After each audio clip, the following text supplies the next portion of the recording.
Сәлем достар, бүгін мен осындай мини пиццаларды жасадым. Міндетті түрде жасап, менің каналыма тіркеліп кетуді ұмытпаймыз. Алдымен жылы сүтке қантымызды, тұзымызды, ашытқымызды және де 225 граммнан 2 ас қасық ұнымызды салып, барлығын жақсылап араластырамыз. Сүтіміз бізде міндетті түрде жылы болу керек. Енді оны 15 минутқа алып қоямыз. 15 минуттан кейін мінекей біздің ашытқымыз көтерілді. Енді оны жақсылап табаға саламыз және де бөлме температурасындағы тұрған иісі жоқ сұйық майымызды қосып, жақсылап барлығын араластырамыз. Одан кейін 225 грамм ұнымыздың барлығын қосып жібереміз. Әркімде қыздар ұн әртүрлі, сол себепті мөлшеріне қарай ұнды салып тұрасыздар.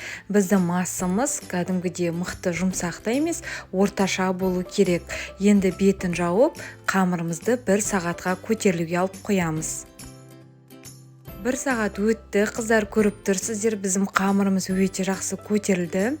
Енді оны теңдей 6 бөлікке бөлеміз.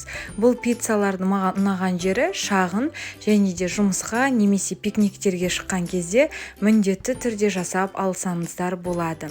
Енді оны дәл видеодағыдай дөп-дөңгелекті формаларды жасап, пергамент төселген осындай табаға салып, тағы да бетін жауып, 15 минутқа көтерілуге алып қоямыз.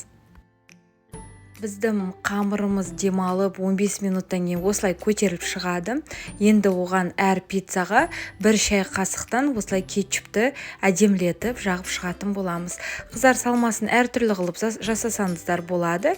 Мен салмасына колбаса және де сырды қостым. Әрине помидор, қызанақты қоссаңыздар да сіздің пиццаларыңыз өте дәмді болады. Бірақ та үйдегі кішкентайлар бізде қызанақты жақсы көрмеген соң мен қызанақты қоспадым.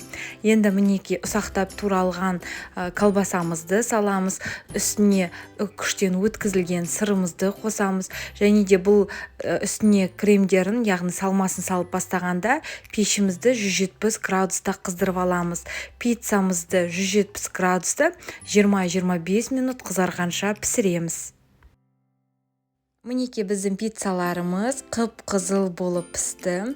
Осы видеода достар айта кететін бір жайт, мен бірінші рет жасап тұрмын, бірақ та бір жасағаннан кәдімгідей жұп-жұмсақ болды. Менің үйдегі балақайларыма пицца қатты ұнады. Сол себепті сіздерге де жасап көруге кеңес беремін. Комментарийға қандай да бір смайликті қалдырамыз. Сіздермен бірге болған Гаухар ас болсын.